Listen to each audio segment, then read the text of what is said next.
سورۃ صاد آیا 68، جس سے تم منہ پھیرنے والے ہو، یعنی تم غور و فکر نہیں کرتے، تمہیں میری نبوت کی صداقت کا علم ہو، یعنی تم اس کی سماعت میں اس کے معنی کو سمجھنے میں رغبت نہیں رکھتے،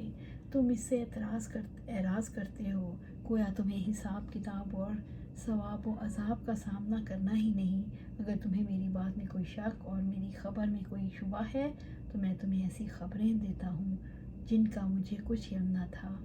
نہ میں نے اس کو کسی کتاب میں پڑھا، میری خبریں کسی کمی بیشی کے بغیر صحیح ثابت ہوئیں، یہ میری صداقت اور جو کچھ میں تمہارے سامنے پیش کرتا ہوں اس کی صحت پر سب سے بڑی اور واضح دلیل ہے۔ بڑی خبر سے اعراض کرنے کی طرف اس لیے توجہ دلائی گئی کہ لوگ اس سے منہ پھیر رہے ہیں، جبکہ وہ ایک بڑی حقیقت ہے جس کی خبر دی جا رہی ہے، لہٰذا اس پر توجہ اور سنجیدگی سے غور کرو اور غافل نہ رہو۔ ما کان لی من علم بالملأ الاعلی اذ یختصمون، مجھے اس وقت کا کوئی علم نہیں جب سب سے اونچی مجلس کے بارے میں وہ آپس میں جھگڑ رہے تھے۔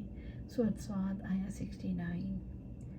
ما کان من علم بالملأ الاعلی اذ یختصمون، مجھے اس وقت کا کچھ علم نہیں جب سب سے بڑی اونچی مجلس کے بارے میں وہ آپس میں جھگڑ رہے تھے، یعنی اگر میرے پاس وحی نہ آتی تو مجھے کہاں سے علم ہوتا۔ مالا الاعلیٰ میں آدم علیہ السلام کے بارے میں جھگڑتے ہوئے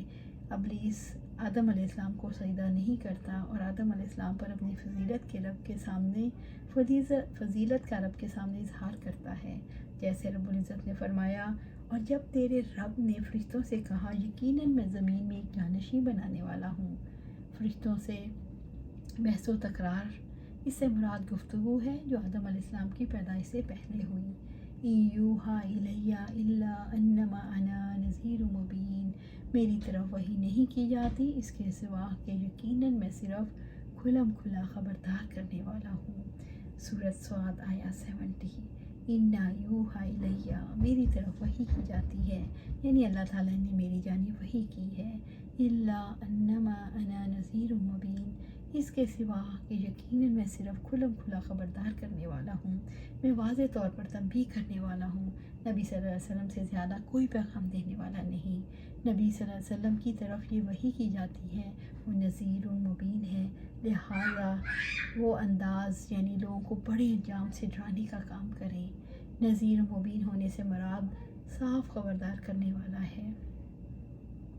نذیر مبین کی ذمہ داری ہے کہ وہ اللہ کے عائد کردہ فرائض سے آگاہ کر دے جن کو ادا کر کے انسان اللہ کے عذاب سے بچ سکتا ہے۔